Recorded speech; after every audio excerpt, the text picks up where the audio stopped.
Hello, everyone, and welcome to our live stream. We're delighted you're able to join us today. Today, we're going to be talking about reusing search areas. Very exciting.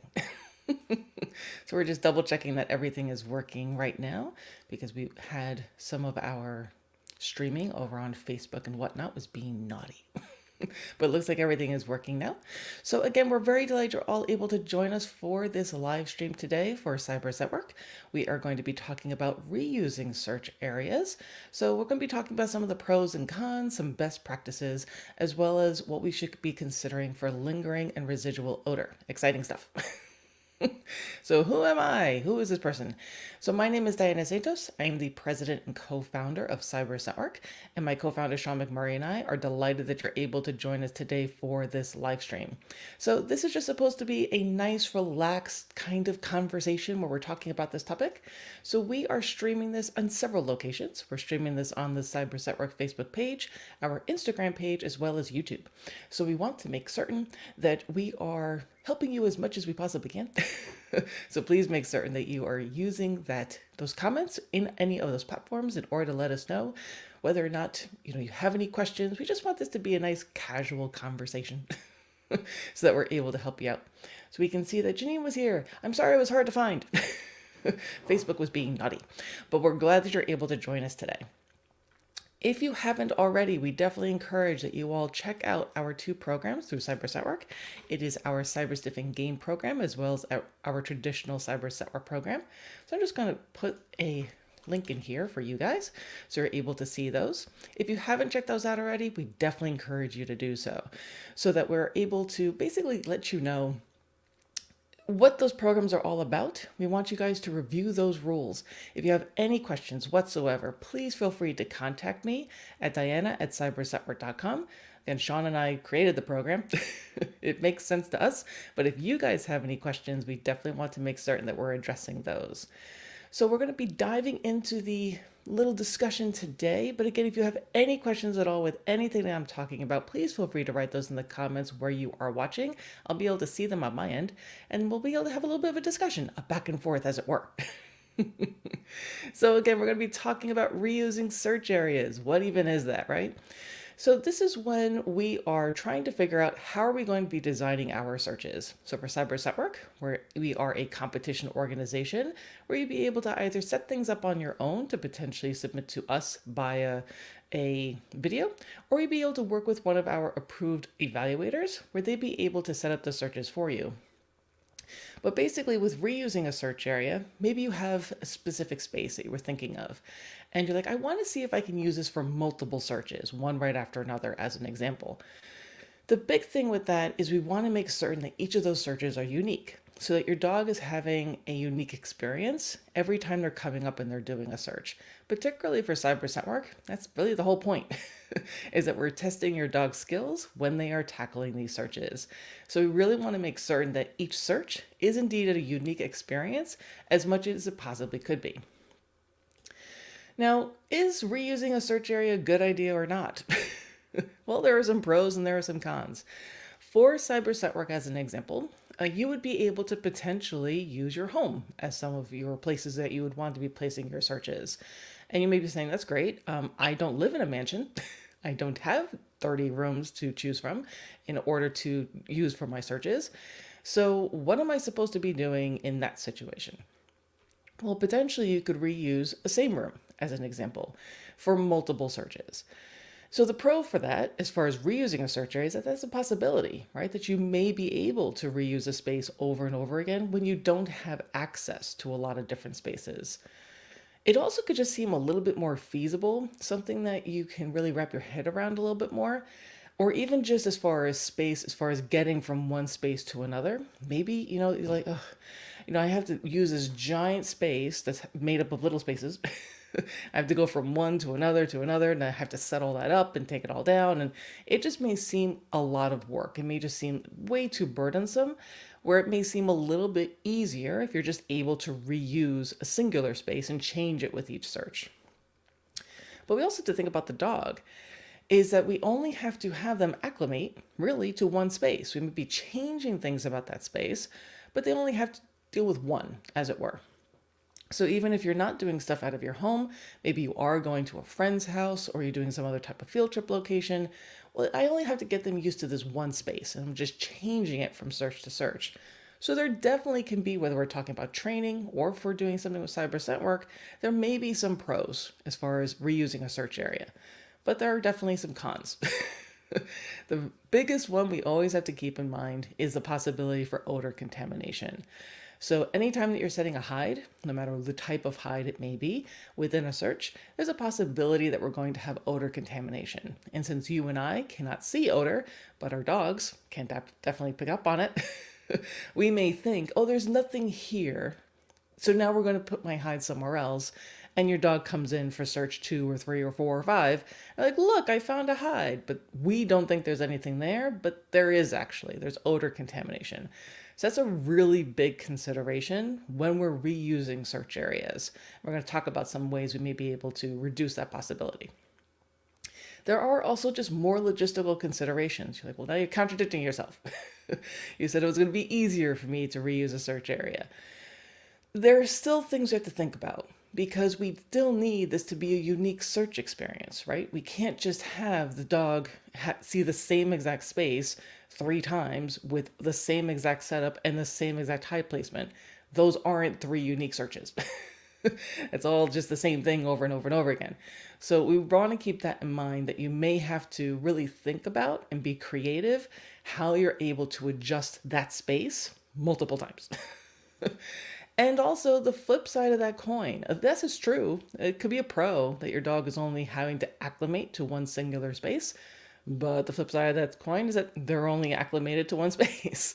So we want to think about, particularly when we're talking about training, is one of the biggest parts of your program should be leveraging this idea of exposing your dog to as many different variables as possible so they're acclimating to that. For cyber work, we are open to all types of dogs as far as on the behavioral spectrum, because we're trying to give an avenue for dogs who potentially are really sensitive about certain things. They're really reactive. Maybe they're even over on the aggressive scale where it just wouldn't be appropriate for them to trial in person. Obviously, those dogs, you need to make really safe choices for them, where maybe you're only going to be doing things for cyber work at your home base. That is completely fine. That's not a problem at all. But even for those dogs, you would still want to see, is there ways that I may be able to change this up a little bit so that my dog still has to encounter something novel in my home base? Maybe there's an item I can bring in. Maybe there's some other way that I'd be able to expand their experience, again, just to help them grow. But this is just a really short list. As far as the pros and the cons for reusing a search area, there's not really a hard line yes or no. It really depends on what it is that you're trying to do and what's going to work best for your dog and your situation. But these are important things to keep in mind. If you guys have any questions about that, please let me know. So what should we do if I actually want to reuse a search area? How do I go about doing this? So the big thing that we want to make certain is, again, that each individual search is indeed unique. So when we are setting hides inside of our searches, we want to make certain that the very bare minimum, that if I have a search set up for search 1, as an example, that in search 2 and search 3 and so on, the hides are in different places so that my dog is actually seeing a different search as far as that's concerned. But it doesn't just stop there. We should also be changing up the overall setup of our search area. Now, this is where it's going to depend on what your space is going to allow. But at the very least, we should be looking at our start line. So if I have, let's say, the room I'm sitting in right now, there's only one entrance, there's only one doorway. So more likely than not, I'm only going to have one start line possibility. But if I got really creative, I could have one start line be, okay, this is the doorway, that's search 1. But then for search 2, I'm actually going to walk my dog into the actual room and I'm going to start them maybe over on this side by the window. It's a completely different picture to the dog because they're starting from a different angle. Particularly if you have a search area that's more open, so maybe like an exterior space or even an interior space where it's just an open floor plan, really leverages possibility of having different start lines. It can really help you expand as far as the possibilities for your searches. But the other thing we want to think about is how the space is actually staged. What is in the space? Where are the items? And where are those in relation to each other? So again, if I'm looking at the room that I'm in right now, All the things around me, all the furniture and whatnot, from search one to search two and so on, I would want to move those things as best as I could, or bring items in or brings items out. So again, to provide that unique experience for the dog. So it's not just the same exact thing over and over and over again. And again, this is helpful not just for preparation with cyber scent work, but when you're training as well, so that you're really making certain that your dog is having this unique experience and they're building out their own odor library and their experience to tackle these searches. Now, particularly for container searches, what should I be doing there, right? So I'm going to be setting up a container search. Thank goodness I only have to reuse a singular space, right? Oh, good. I don't need to run around with all my containers in 15 different spaces. That's a possibility. I could just use this one room as an example. That still means that we should have some variety. So look at your type of containers. Do you only have boxes? Could you maybe use different types? So maybe you have shoe boxes, and then you have ORT boxes, and then you have tool boxes. Great, you have 3 searches. You also want to think about the orientation of those boxes. So maybe one search, it's a straight row. The second row, it's multiple rows. And the second search, maybe it's a shape, like an M or a W or something. Be creative with this. But I hope that you can see what we're trying to accomplish here. Is we want to have unique searches every single time we're presenting something to our dog, particularly if you're trying to work on an entry for us. So you're more than welcome to reuse an actual space. There's those pros and cons we have to think about, but they should be unique so that, again, we're testing the skills of your dog. So try to help this make a little bit more sense. We're going to look at some handy dandy little graphics. So we're going to say, okay, I heard the Santos lady. She said I only needed to use one space, if that's a possibility, and maybe that's all that's available to me. I'm so relieved.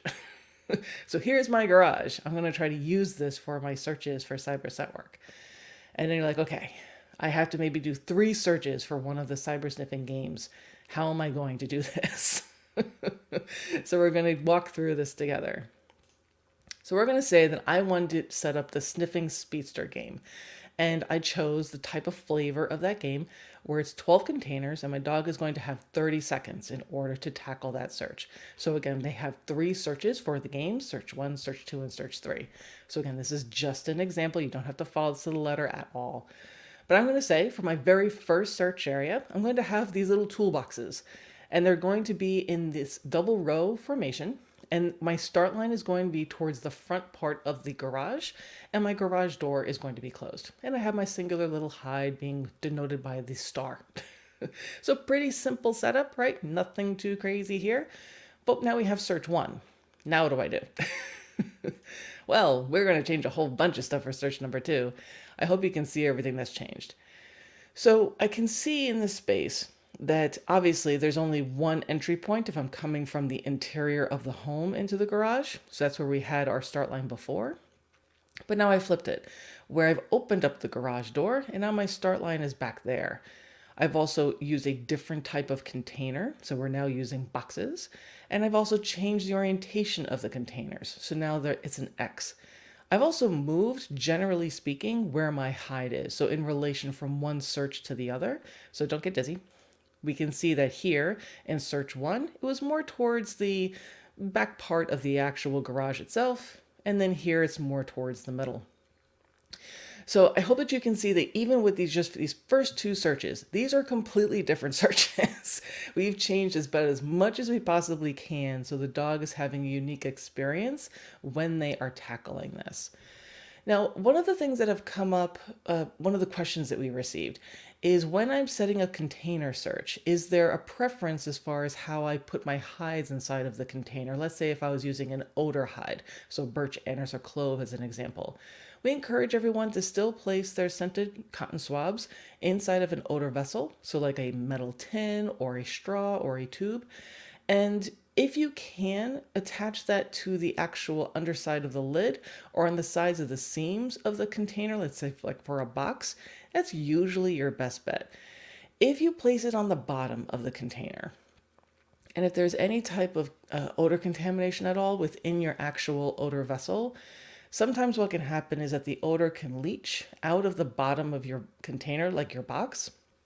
And you may actually have some odor transfer from the bottom of your box into your search area. So it's just something else to keep in mind when we're talking about reusing search areas, particularly when we're talking about containers. You just want to make certain that we're just keeping our searches as clean as we possibly can from one search to another, because what we wouldn't want our dogs to do, don't get dizzy, is to tackle this search as an example. And then they do great. They find this hide. They're doing wonderful. And then they come into this search and they're not actually hitting on the boxes at all. They're really focused on where the other container was because there's actual odor transfer in the search area. So it's just something else to keep in mind. But for this example, for our Sniffing Speedster game, we had search one, we had our little toolboxes and we had them in rows, and our start line was a completely different spot. We then have this one for search two, where we're using boxes and we have an X formation, and our start line is in the back with the garage door open. This is going to be a completely different type of search area or odor problem than what they saw in the first search. But we have to have three searches. So now we've changed things up all over again. So what I'm trying to show here is that you're able to, again, really leverage the different types of containers. So now we have a combination of container types. We have baskets and buckets and bags and backpacks and things. All kinds of good fun stuff. We've also moved our start line way back. It's all the way back towards the actual driveway. And we actually have a cluster of containers in the driveway as well. So it's in the driveway and also in the garage itself. And we can see that our hide, which is denoted by the star and the arrow, is actually inside this basket. So again, you do not have to follow this to the letter at all, but this is just an idea of how you may be able to reuse a space from different types of searches, search one, search two, search three, particularly if you're trying to submit an entry to us, and that you're still able to do this in a way that your dog is getting a good test, because that's the point of Side by Side Work, we're testing, and they're able to give them a good experience where they're not getting tripped up on what we did in the prior search, if that makes any sense. So if you guys have any questions about that, please let me know. Always happy to help. But we're going to keep trucking on. So one of the other questions that we received was how we would potentially do this for one of our games called Pooling Party.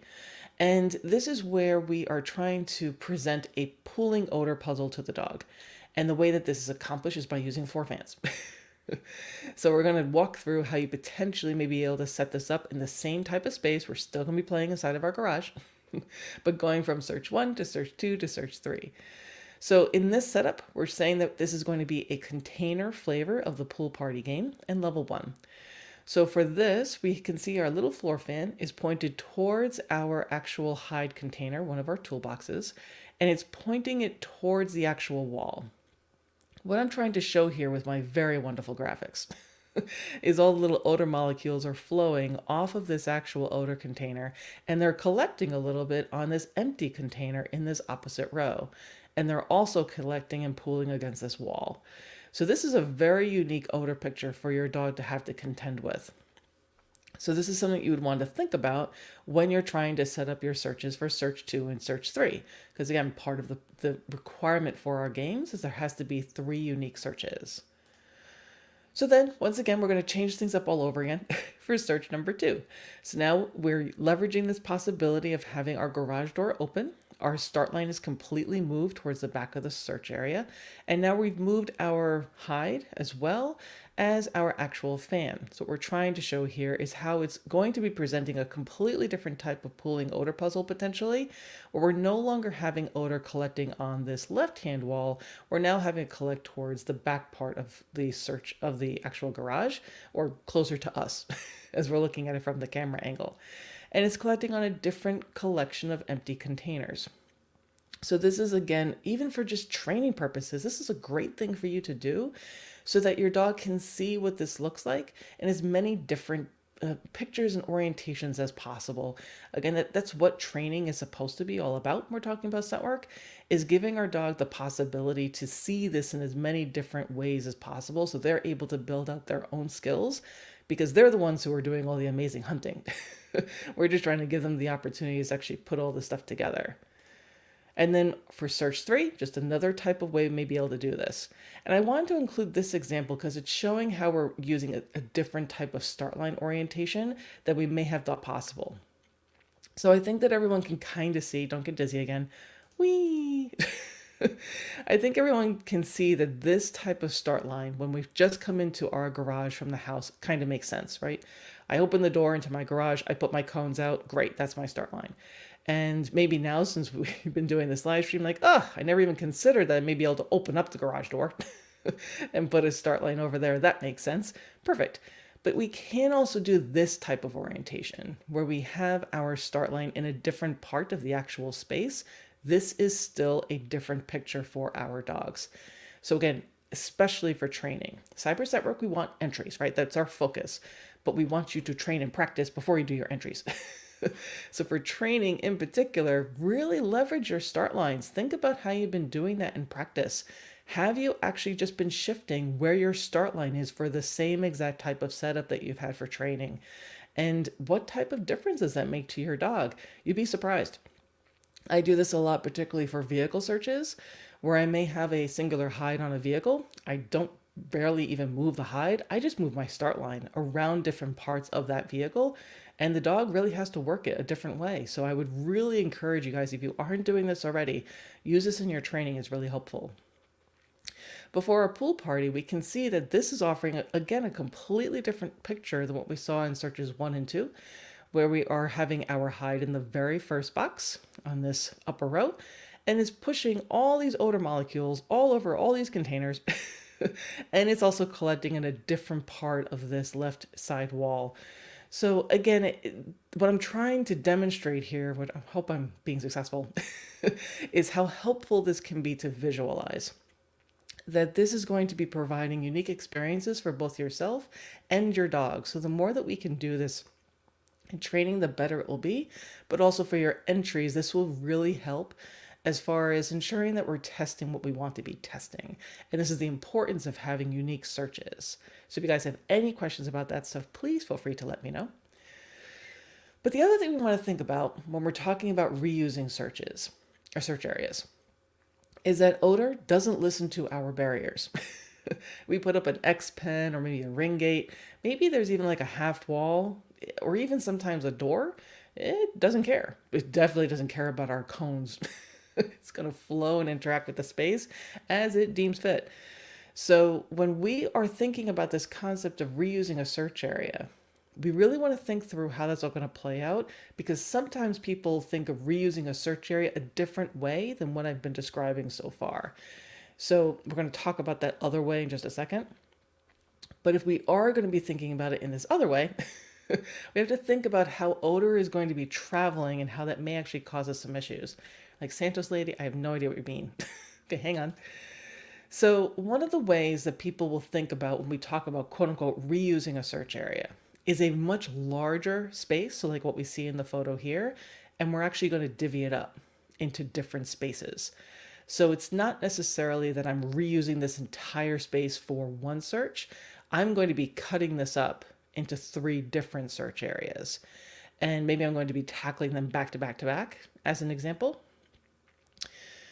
So this is another way that people sometimes think about reusing a search area, because they consider this whole thing in this entire picture, all of this, including all the grass, all the trees, all the pond, the whole thing is the quote unquote the space, but then they're just divvying up between different individual searches. So this is completely possible. That, this is not, there's nothing against this in the rules or anything like that, but there is a special consideration that you want to keep in mind. So we're going to say, for this example, that we've decided to go this route. Like, okay, maybe I'm tackling the traditional cyber network, and we would have more hides, but this is just for example purposes. So we're saying I'm going to be doing an exterior search, and I really want my exterior element title. So I'm going to be either working with an evaluator or maybe with an assistant, and we are going to be setting up 3 searches in this space, and we're going to be tackling all of these back to back to back.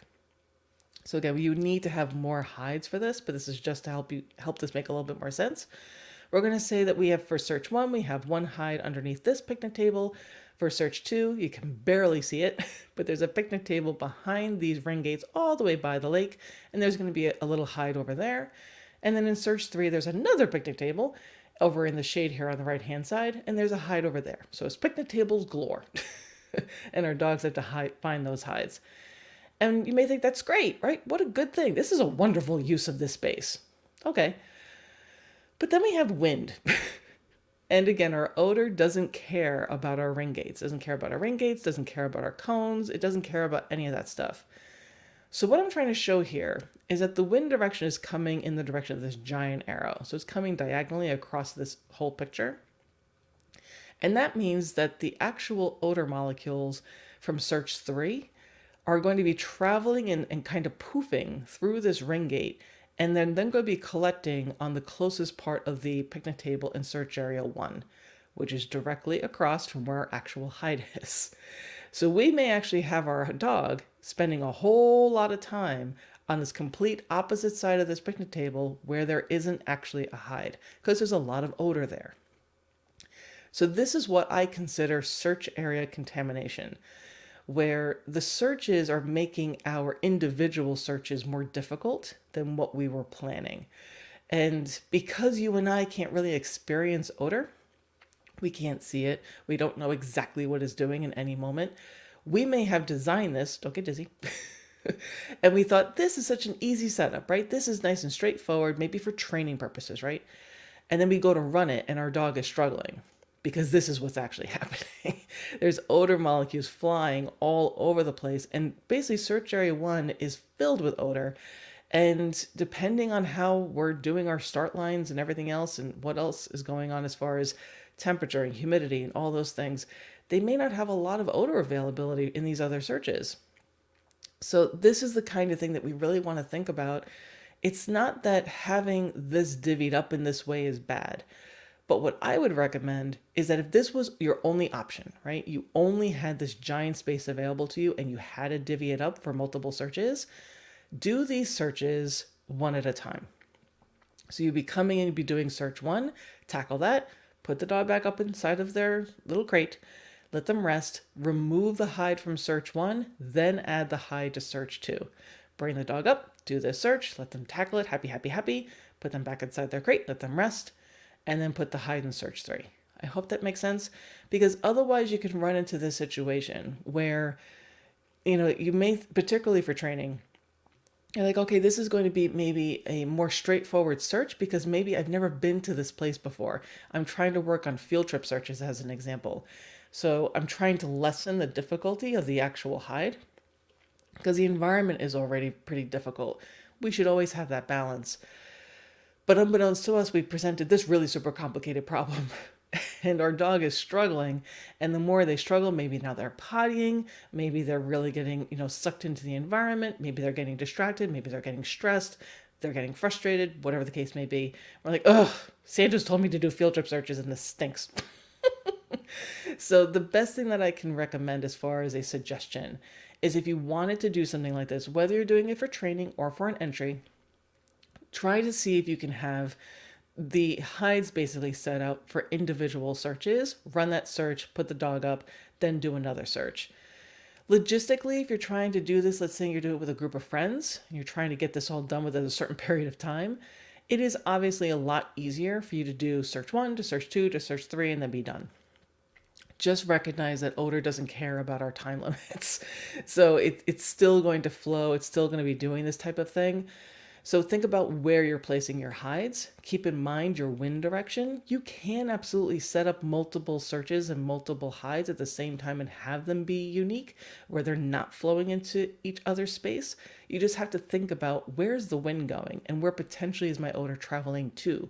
And if it's all collecting in one place and that place is one of my search areas, that could be a difficult thing. So I hope that makes sense. If you have any questions about that, let me know in the comments. Again, would love for this to be a conversation. So the other thing we want to think about, because I'm throwing so much at you, when we're talking about our reusable search areas, so I have a space and I want to reuse it for multiple searches back to back to back, right? Is if I'm placing a hide within that space and now I want to move that hide to a different location, it's a really good idea to place my hide onto a removable object so that if I'm changing that setup, I can just take that whole object out. That way I'm reducing or basically avoiding any kind of odor contamination issues. So that people can kind of wrap their head around that, and we'll have some more handy dandy little graphics to help this make even more sense. But I do encourage everyone to be creative because the last thing that I want as an instructor, I don't want dogs just looking for stuff. This is not stuff work, it's scent work. I want them finding where the odor is. So, what I mean by that is think about how you may be able to design a removable environmental hide. So, environmental hides is if we were working in an interior space like the room I'm sitting in, a stuff hide would be something on a piece of furniture. So, the desk I'm working at, the chair I'm sitting in, stuff like that. An environmental hide would be the actual things that make up the room itself, the windowsill, the baseboards, underneath the door, the little slats of the actual floorboard, stuff like that. So, is there a way that I may be able to create an environmental like hide that's still removable? And I've seen some trial officials who are so creative as far as this is concerned. I had one colleague who was just brilliant. She would have to work at a trial as a trial official for a competition organization.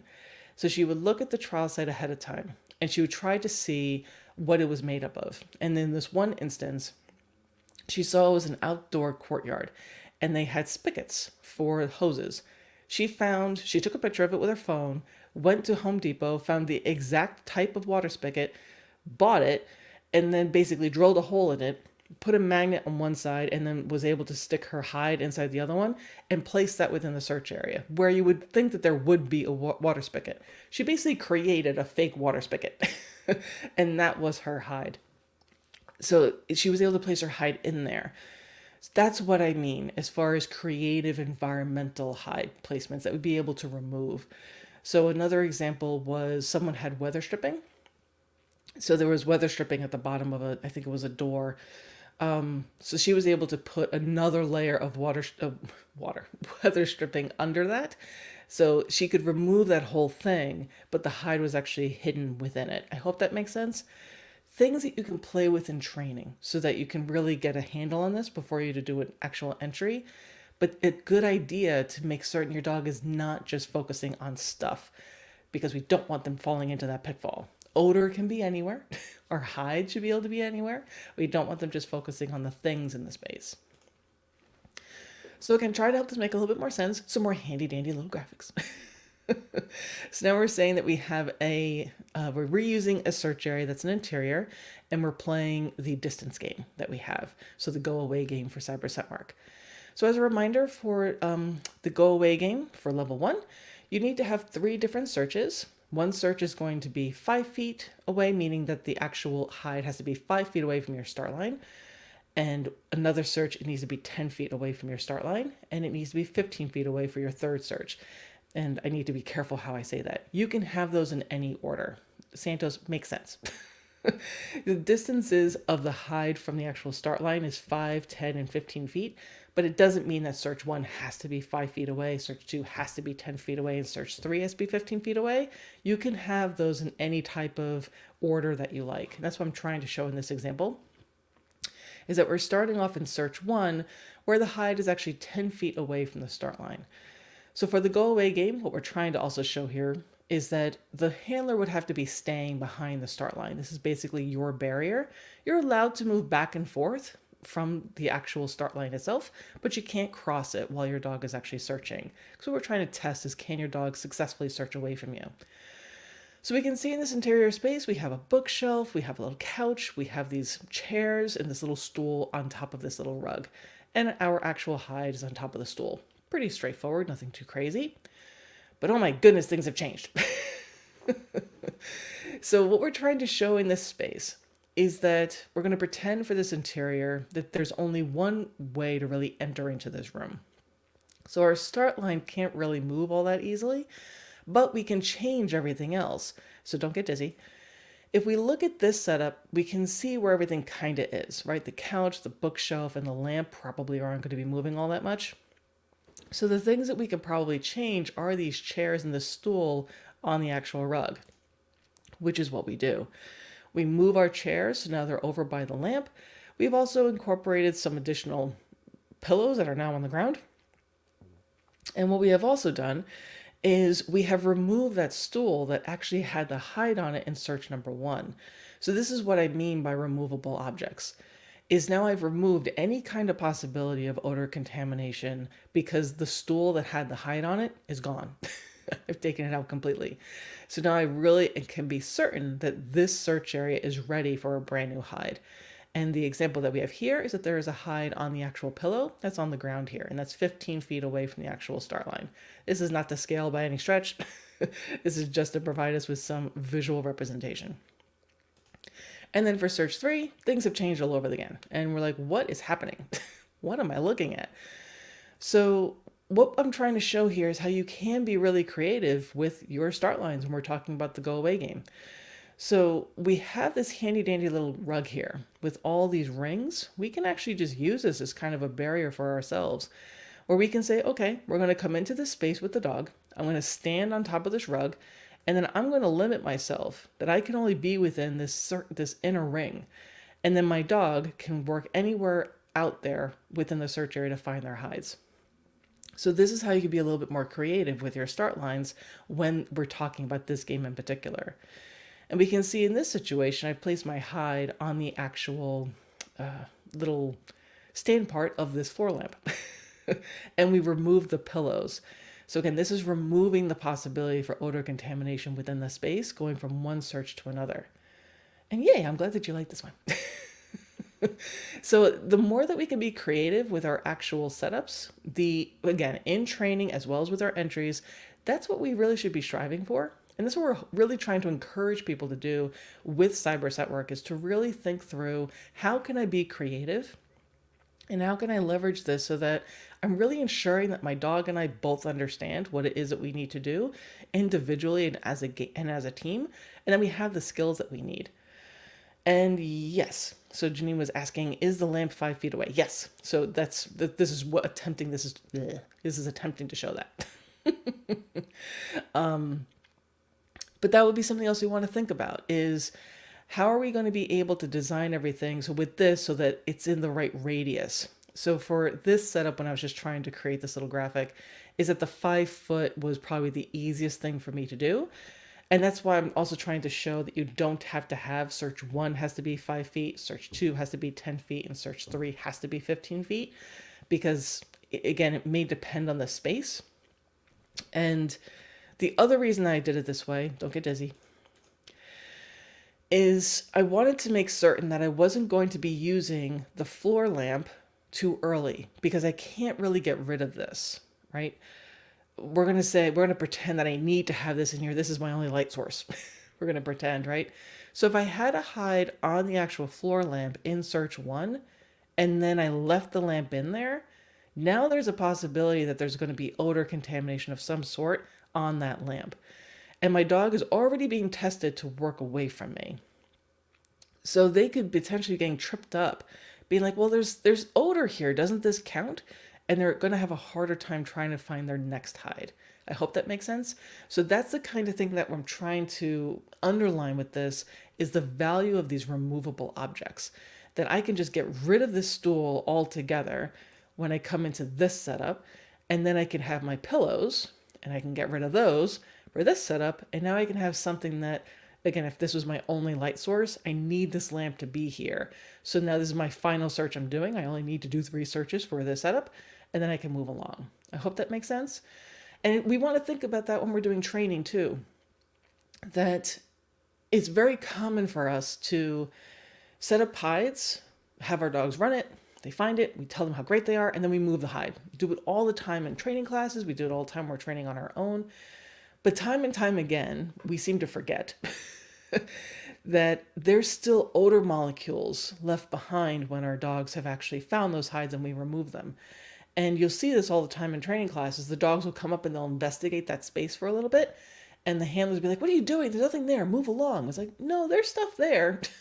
Hopefully it's not actual odor transfer, but there's probably odor molecules in the air. Just give your dog a second. They'll be able to work through that. And that brings us to this topic, odor contamination. So we really want to account for this. We want to make certain that we are limiting lingering odor as much as we can. And there's ways that we can do that, but we absolutely want to try to avoid odor contamination as much as we can with residual odor. Otherwise, we're really setting our dogs up for failure when we're talking about training or for doing entries for cyberset work. So how can we distinguish what is lingering and residual odor? I use bacon. This is how I help this make sense for myself. So we're going to pretend, just visualize, you're cooking bacon in your kitchen, right? It smells lovely. Oh, what a fantastic smell it is to cook bacon. And you can probably smell the bacon maybe even outside your home. It's going to fill up your whole house. It's just going to be lovely. That lovely aroma is an example of lingering odor. This is the actual odor molecules that are coming up off of the actual bacon. Your dog, just like you, can smell all of that wonderful bacon in the air. But it's not as though your dog is walking around your house going om nom nom nom nom nom, eating odor molecules out of the air. They're not doing that. However, we then have all that oil splatter. Bacon is lovely. It's fantastic food stuff. I love it very much, but it is messy. It makes a giant mess. So all that oil that's splashing out of that pan all over your counter and your stove and on the floor, your dog is going to come up and it's going to be licking up that oil. That is bacon. That's source. So if we were to try to think of this in the terms of birch, we're going to pretend that the bacon is our birch.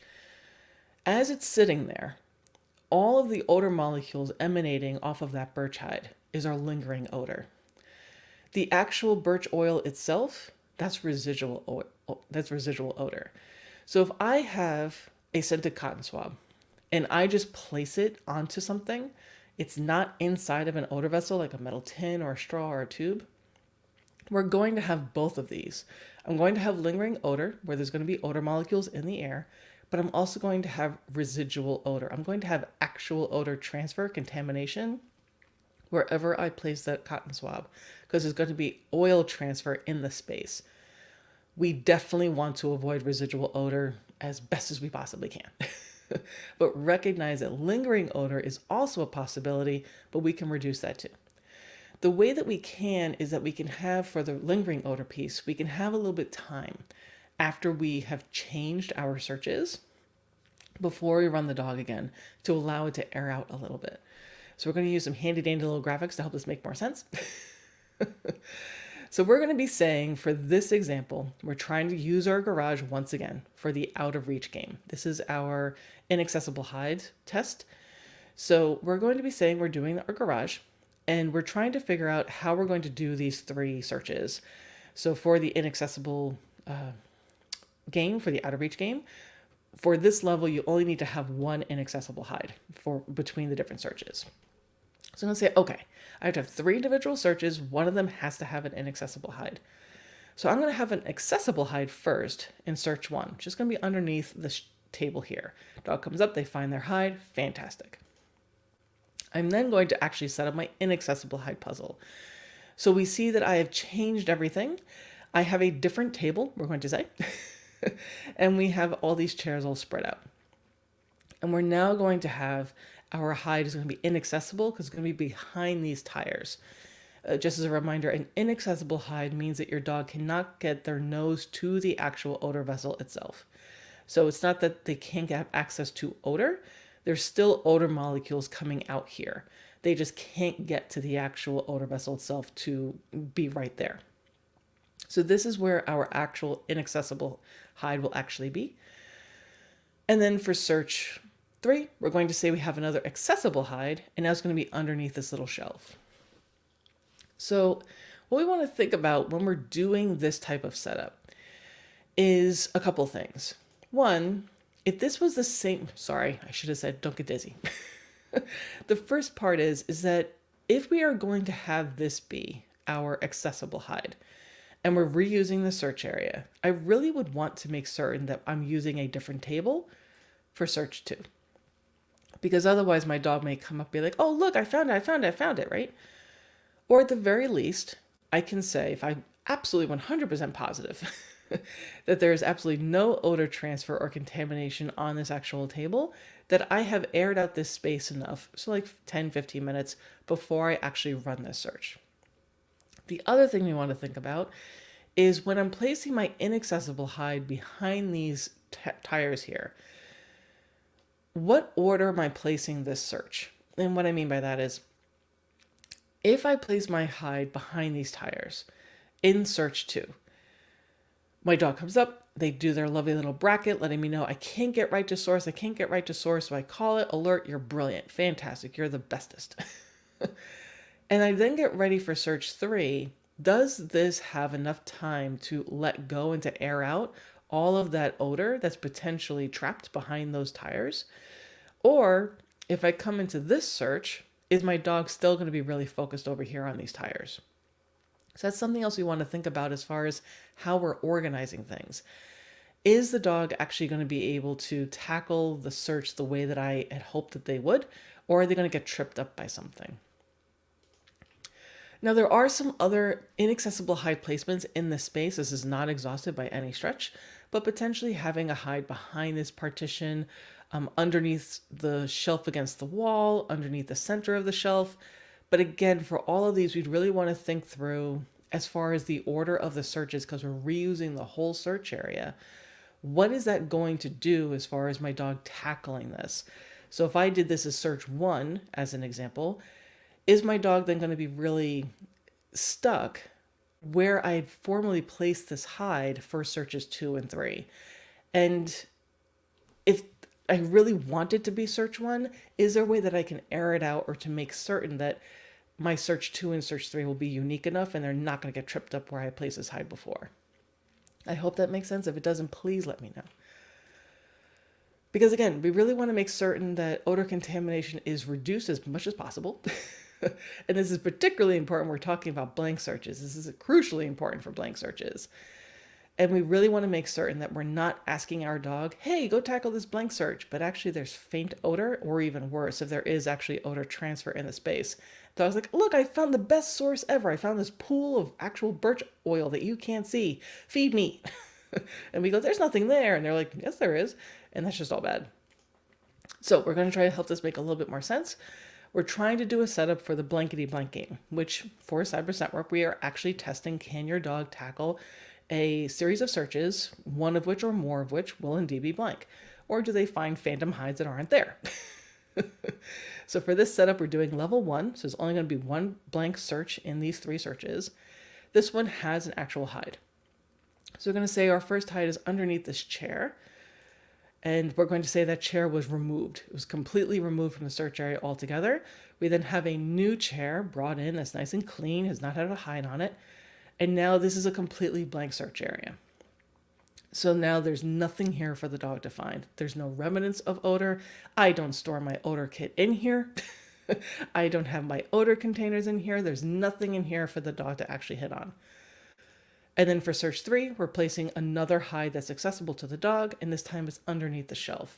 So I hope that makes sense, but we're going to talk about how this could potentially backfire. Let's say that I am now placing a hide underneath this little shelf here. This is not a removable hide. And there's a possibility that there's going to be, at the very least, lingering odor. But there's also the possibility of residual odor if I'm not careful in how I actually prepare my hide. So then I want to run my blank search. I think it's blank. I got rid of the hide, right? But my dog comes up and they're like, oh, this kind of smells like odor. How about this? We want to avoid this at all costs. This is icky. This is gross. This is bad. We don't want our dog to come into a space that we're intending to be blank and saying, I found a couple of molecules. Shouldn't this count? It can be very confusing to the dogs. So don't get dizzy. That's why I would be really careful for the blankety blank game. Try to place your hides on removable objects if you can. And again, I don't necessarily mean that it has to be a chair or a table. It can be creative. You could even have something that you placed on this actual shelving here, but you can remove as a whole that looked as though it was part of this blue beam, but it wasn't really. It was a contained thing that had the hide within it, if that makes sense.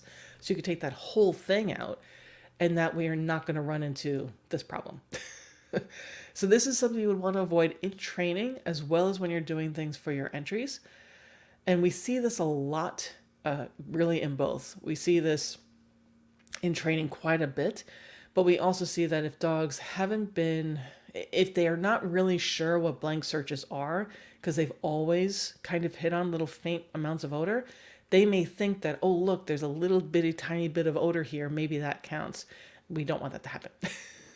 We want the dog to really have a truly blank area so they're not guessing. We don't want the dog being like, how about this? How about this? How about this? How about this? We want them to just know that this is what a blank search actually looks like. So that was an enormous amount of information. I just wanted to give you guys an idea that you can absolutely reuse search areas, but there does take a little bit of thought behind it to make certain that we're setting things up for our dogs to be successful, that we're thinking about how we're setting up the searches. Where is the odor going to go? Is there going to be any lingering or residual odor issues? If I'm going to try to divvy up the space, do I need to worry about where those things are in relation to each other? And that we definitely want them to make certain that the searches are unique, so our dogs are having those unique experiences. But we have a bunch more time. If you guys have any questions at all, please feel free to write those inside the comments. I will be here for another 10 minutes or so. So if you have any questions at all about CyberSetWork or about potentially setting things up for your entries, feel free to let me know. I'm just going to grab a quick drink of water, but I'm happy to answer any questions you guys may have.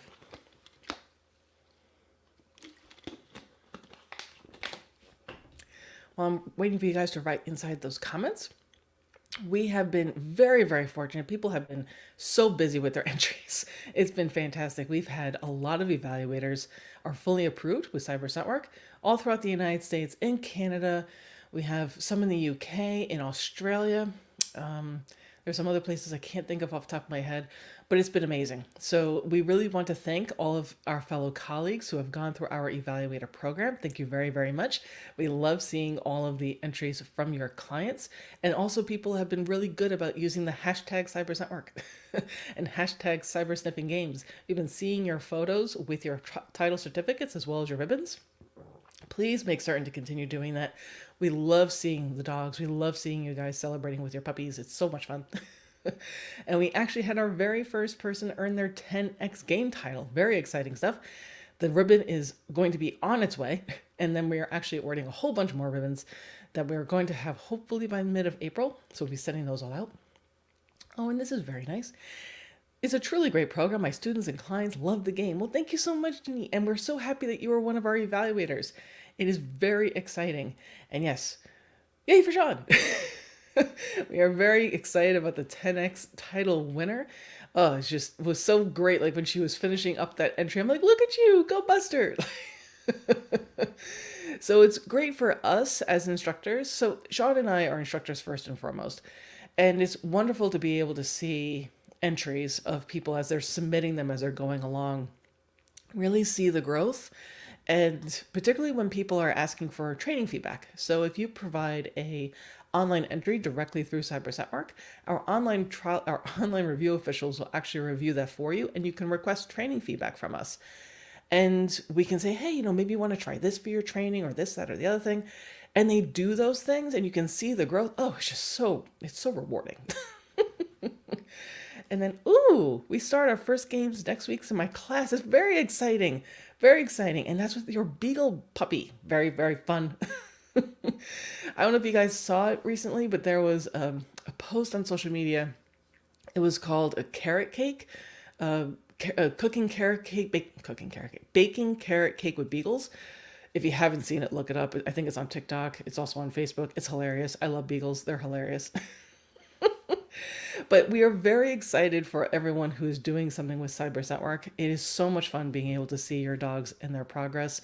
And the fact that people are just leveraging this to have fun. That's what Setwork is supposed to be all about.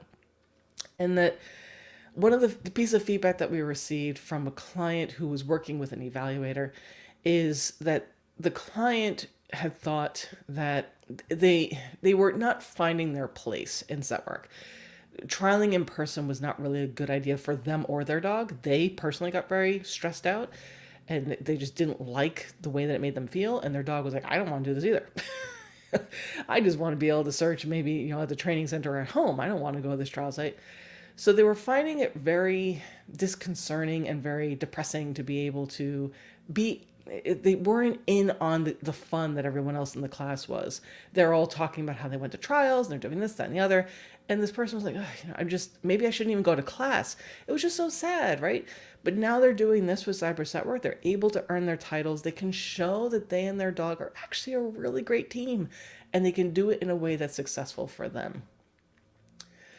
Oh, and this was awesome. Thanks so much. I'm glad that you enjoyed it. Thank you. I really do appreciate it. And we want to make certain that we're doing these at least once a month, hopefully twice. And we want to talk about things you guys are interested in. Again, we're going to be doing it in the vein of Cyber Scent Work. So either tackling our traditional Cyber Scent Work program or our cyber sniffing game program. But we can also talk about just generally training things and tips, because there's so much to learn. There's so much to know. We are also going to be inviting some of our online review officials and evaluators as we're doing more live streams. So that will be fun as well. But I want to thank you guys so very much for joining us today. If you have any questions at all, if there's other topics you're interested in, please feel free to let me know. We definitely want to make certain that you guys are getting as much out of this as possible. If you're like, okay, I haven't really started with Cyber Scent Work yet, and I'm looking over these rules and I have questions. Please email me at diana@cyberscentwork.com. I'm always happy to answer any questions that you have. Again, everything makes sense to us because we designed it. But if you have questions, we want to be able to answer those. I'm going to let you guys enjoy the rest of your day and have a wonderful weekend. Thank you guys so very much. Happy training. Give a cookie to your puppies for me and have some Sniffy fun. Thanks so much and talk to you soon.